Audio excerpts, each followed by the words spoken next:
Buenas noches amigos, estamos una vez más con su club cuántico, hoy día con nuestro invitado filósofo Francisco Rocco para conversar sobre ciencia e ideología. Buenas noches Francisco. Buenas noches, Marco, y especialmente a tus auditores, y mi agradecimiento de partida por haberme invitado en una segunda oportunidad a tu programa. Bueno, era un compromiso hecho con anterioridad, Francisco, yo te dije, hoy día vamos a conversar en este ciclo del hombre y el universo respecto de ciencia e ideología. Principalmente porque aparentemente el hombre, más que moverse por la razón, se mueve por conceptos ideológicos. Así ha sido a través de la historia. Estos 1000 años de Edad Media y dominio de en el caso de Occidente, el dominio de una postura ideológica específica que se rompe en el Renacimiento con el advenimiento del humanismo, y después en el siglo XIX con la aparición de las corrientes liberales y las corrientes marxistas, que van a tener su eclosión en el siglo XX. Y quisiéramos conversar cómo es este desarrollo, qué papel juegan las ideologías en la historia del hombre y en la evolución de las sociedades en general. Mira, es un tema interesante y creo yo que corresponde a uno de los tantos sueños incumplidos del ideario de Occidente, precisamente.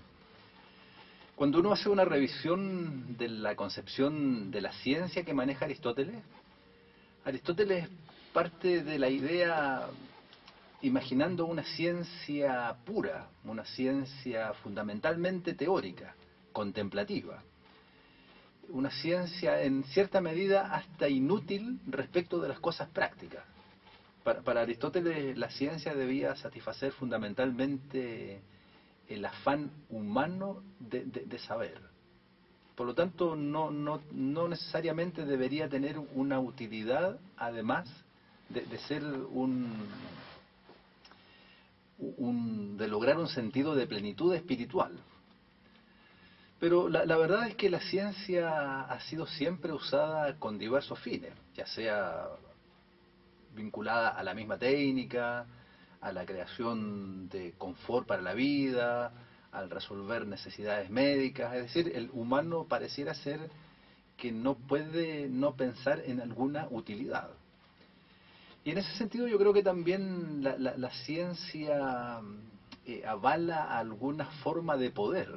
Por lo tanto, yo creo que hay profundamente arraigado a la ciencia, aun cuando ella no haya tenido conciencia de ello, un, un aspecto que habitualmente se les atribuye solo a las ideologías. ¿No será esto porque la ciencia es un instrumento, una herramienta que te permite transformar el mundo en comparación con otras en forma más profunda? ¿No tendrá algo que ver con eso?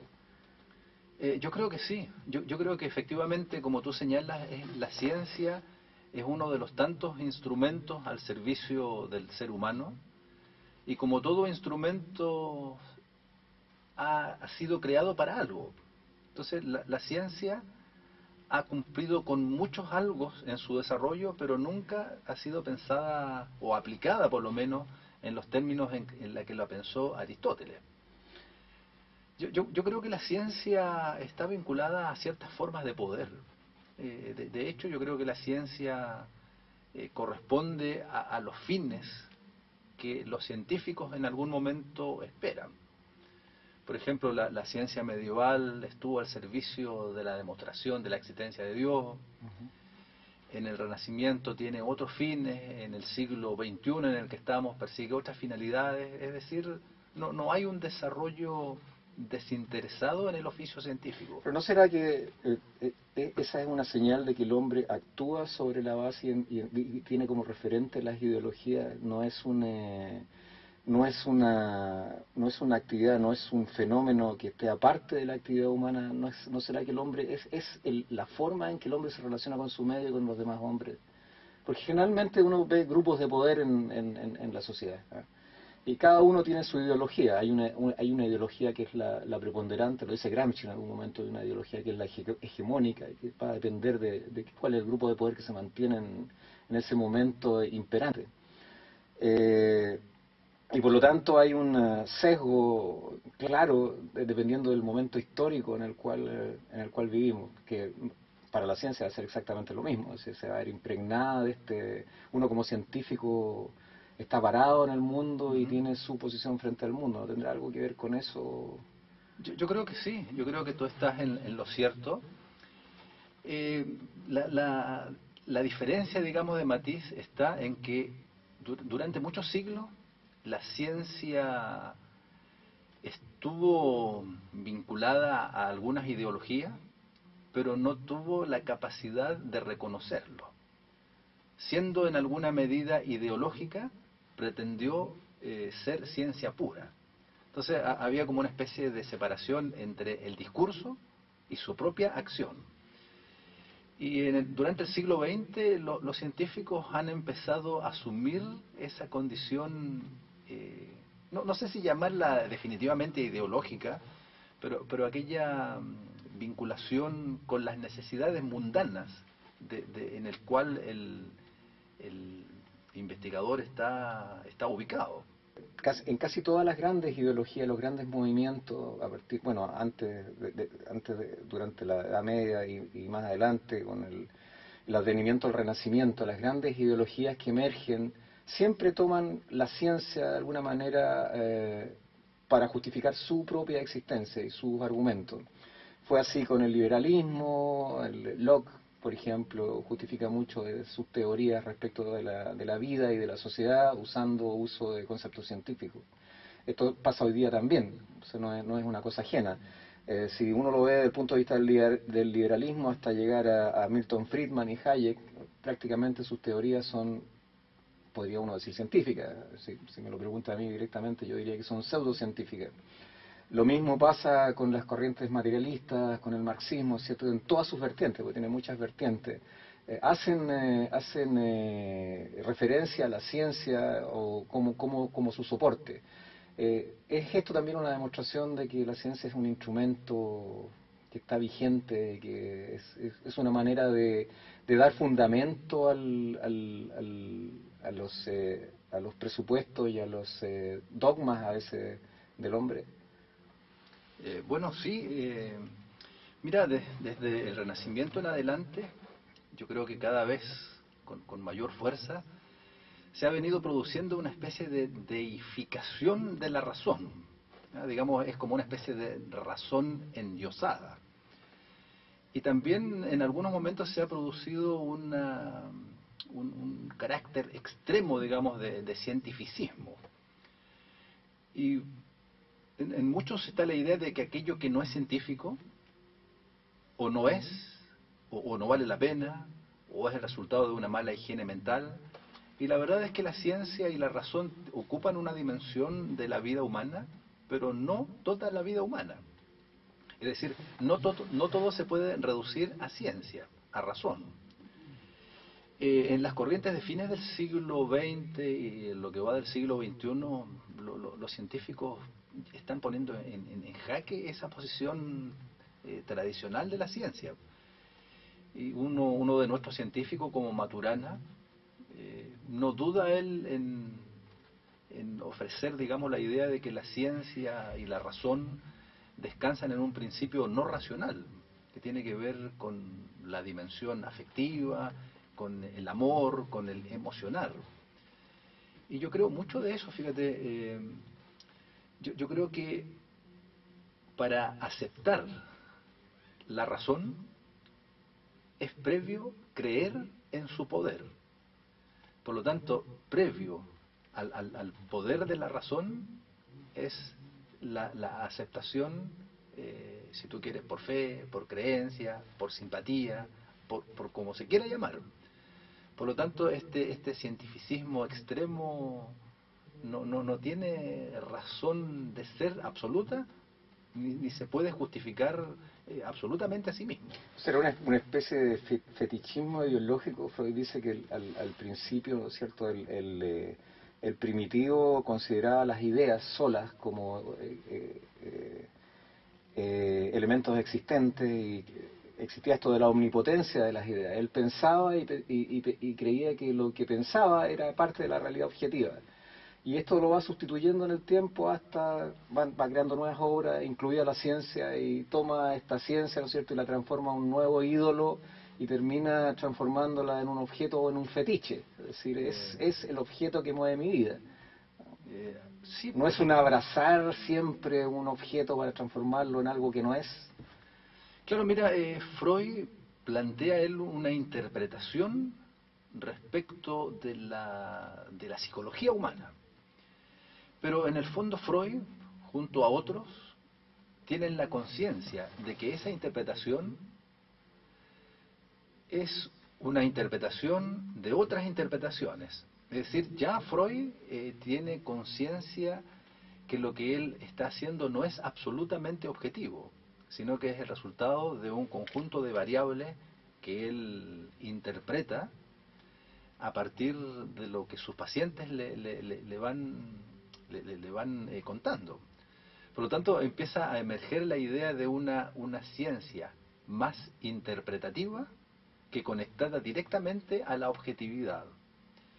La idea de objetividad empieza a desaparecer paulatinamente del léxico científico de nuestros días. En una obra clásica de Thomas Kuhn, que se llama Teoría de las Revoluciones Científicas, uno echa de menos el término verdad, que se supone que en un libro vinculado a la ciencia debería estar señalado de manera permanente. Y es porque, te digo yo, la idea de verdad empieza a ser reemplazada por la idea de interpretación. Es decir, el investigador está inmiscuido en lo investigado. Y a partir de una serie de variables, él demuestra algo, pero en última instancia las variables no las da la naturaleza ni las da el ser, sino que es el investigador quien las maneja. Si elimina algunas o agrega otras, el resultado de su experimento es diferente. Por lo tanto, siempre el humano está entrometido en lo que investiga. Entonces, en ese sentido, yo creo que tienes tú absoluta razón. El proceso científico se va dando con muchas variaciones, no es lineal, sino que obedece a, como tú decías al comenzar el programa, a ciertas creencias, a ciertas ideas, a ciertas aspiraciones, a ciertas ideologías, llamémoslo Sí, derechamente. fíjate que hay muchas hipótesis que parecen muy científicas y uno debe reconocer que hay muchas cosas a priori en la hipótesis. Hans Halfen, que es un premio Nobel, en algún momento, refiriéndose precisamente a algunas hipótesis respecto de los orígenes del universo, dijo que había mucho sesgo en esto y que muchas eran de corte religioso. Eh, Inconscientemente, pero tuvo que decir, mire, esta cantidad de hipótesis que nosotros estamos postulando en este momento no necesariamente son las correctas. Hay otras alternativas que aparentemente no se barajan sencillamente porque uno ya lleva el sesgo de su ideología y el sesgo de la impronta de su medio. No es un ser aparte del mundo en que vive. Mira, en el programa anterior al que tú me invitaste, hicimos una mención a los antiguos atomistas griegos, ¿ah? Un grupo, digamos, de filósofos anteriores a Sócrates, es decir, ubicado por ahí en el siglo VI antes de Cristo aproximadamente. Y ellos pensaban que los atributos de la materia estaban en la materia misma. Por lo tanto, la misión del investigador era descubrir, desocultar algo que ya estaba ahí, pero que el investigador no podía agregar ni quitar nada. Como quien dice, los hechos o los objetos hablan por sí mismos. Y la verdad es que hoy se piensa que ni los objetos ni los hechos hablan por sí mismos. Nominar y establecer algo como un hecho es una decisión que el investigador establece como tal. Por lo tanto, ya ahí hay una intromisión, hay una subjetivación del investigador en lo investigado. Ahora, esto que yo digo no está planteado en términos de crítica, sino que está planteado en términos de algo que se viene dando y que se reconoce. O sea, el humano no puede mirar el mundo si no es desde sí mismo. No tenemos el poder de los dioses para, para trascendernos a nosotros mismos. O sea, miramos desde nuestra condición perspectiva. Hay muchas teorías que dicen lo siguiente: en el fondo, una teoría científica, y era lo que estábamos conversando delante, no solo es una teoría, no es una teoría limpia, sin intereses, y era lo que mencionabas tú en la otra parte del espacio, y por lo tanto modifica el mundo inmediatamente desde el punto de vista ideológico. O sea, no es una cosa desinteresada. La mecánica cuántica no es solamente la mecánica cuántica, sino que es algo más. Lo mismo la relatividad, hay implicancias filosóficas, éticas y morales que son indudables. Y en este sentido, parece que toda actividad humana está impregnada de este, a veces lo decimos en un sentido peyorativo, ideologismo, que vuelvo a insistir, me parece es necesario para la existencia del hombre, es el punto de partida, es la referencia quizás para dar un salto y movernos en este proceso histórico que es la vida del hombre. Mira, yo creo que felizmente la ciencia no es neutra respecto del mundo ni respecto del humano mismo. La ciencia genera influencias positivas o negativas. La ciencia construye mundo. Eh, Nosotros sabemos, digamos, los que estamos vinculados al desarrollo de la ciencia y de la filosofía, que hay algunas posiciones teóricas que han cambiado el curso de la historia de la humanidad. Es decir, esto que la mayoría de la gente piensa que los pensamientos son solo pensamientos y que acontecen en la cabeza de alguien y que de ahí no tienen ningún valor, la verdad es que no tienen ese carácter de inofensivos ni neutros. La ciencia abre mundo, la ciencia construye mundo. Y ese hecho es un hecho no menor.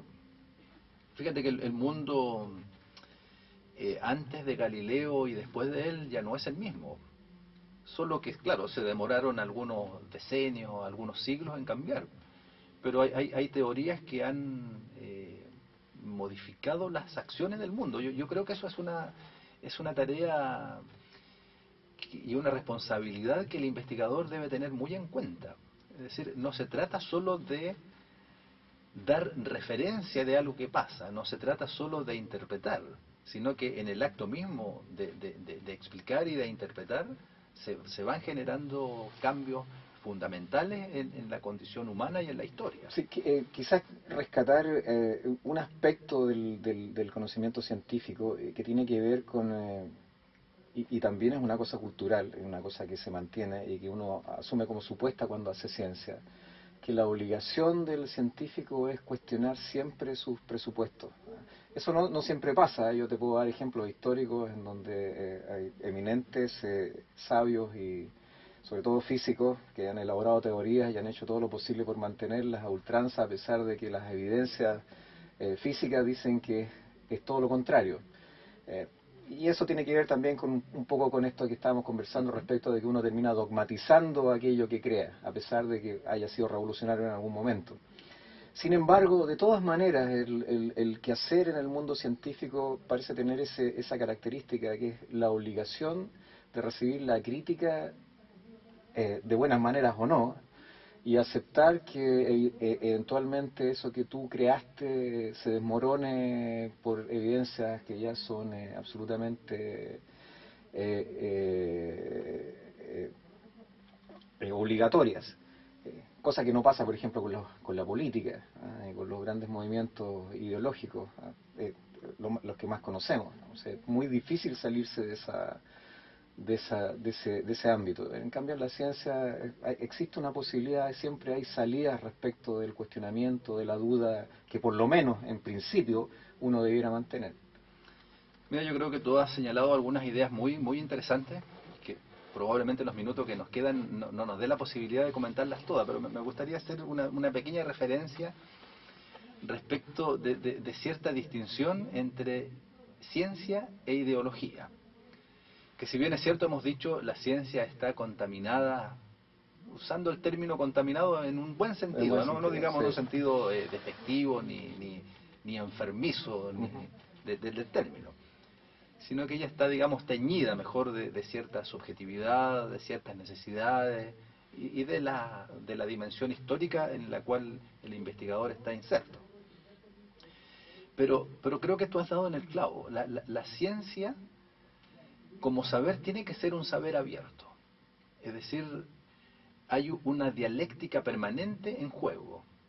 El científico, como científico, no puede encerrarse en su condición, sino que su saber lo pone a la luz, lo pone a disposición de la comunidad científica, y la comunidad científica aceptará, alabará o despedazará la teoría en cuestión. Pero cuando una ciencia se niega a eso, se vuelve dogmática. Y cuando los saberes se vuelven dogmáticos, se transforman en ideología. La ciencia no es peligrosa, a priori, digamos, no es peligrosa, a no ser que uno pueda establecer ciertos descubrimientos que pongan en riesgo a toda la humanidad, pero en sí ella no es peligrosa. Pero sí, las ideologías son peligrosas por el dogmatismo que las tiñe absolutamente. La ideología no acepta la crítica. La ideología acepta su supuesto como verdad única, absoluta, definitiva. Es decir, la ideología es fundamentalista. Una ciencia que se vuelve fundamentalista se niega a sí misma, porque ella tiene que estar como disciplina abierta a su renovación, abierta a su proceso. Y por eso que tenemos hoy un desarrollo científico abundante, porque ningún científico considera que su teoría o que su respuesta ante determinado fenómeno o ante determinado problema es la respuesta, sino que corresponde a una colaboración de un grano de arena en este gran edificio intelectual, científico, filosófico. Mencionar solamente un hecho histórico que me parece relevante como ejemplo. Pitágoras, con su famoso teorema, formó la escuela pitagórica, y a pesar de los grandes avances, son los primeros que demuestran el teorema Pitágoras, que era una cosa conocida desde los babilonios. Y sin embargo, él prohibió la enseñanza de los números irracionales, a pesar de que sabía de su existencia. Estaba penado dentro de la escuela pitagórica enseñarlo, porque habían construido con su teoría de números una cosmogonía y una cosmología respecto de la realidad, que era su manera de vida. Transformaron una cosa que era incipiente en materia científica y de conocimiento, la terminaron transformando en un dogma, y ese dogma terminó aplastándolos como comunidad. No sé si quieres agregar algo más, Francisco. Sí, mira, Estamos respecto llegando. de Pitágoras, tú sabes que al que se le atribuye el uso de la palabra filosofía por primera vez es a Pitágoras, que él era como la eminencia del saber de su tiempo. Pitágoras era una especie de sacerdote, ingeniero, músico, matemático. En él estaban condensados todos los saberes. Entonces cuenta Diógenes Laercio, uno de los primeros historiadores de la filosofía, que se le habría preguntado a Pitágoras si él se consideraba sabio. Y él habría respondido que solo los dioses pueden serlo, que al humano le corresponde el papel de amigo o amante de la verdad. Es decir, Pitágoras habría dicho: no soy sabio, soy filósofo. No lo sé todo, pero amo el saber. El saber. Francisco, hemos llegado al fin del programa. Te agradezco tu visita. No sé si quieres comentar algo para Bueno, terminar. agradecer tu invitación y agradecer a los auditores, y en la espera de que estas ideas que nosotros hemos comentado les sirvan para su propia vida. Queridos amigos, hemos terminado una nueva emisión del Club Cuántico. Los espero en una próxima oportunidad.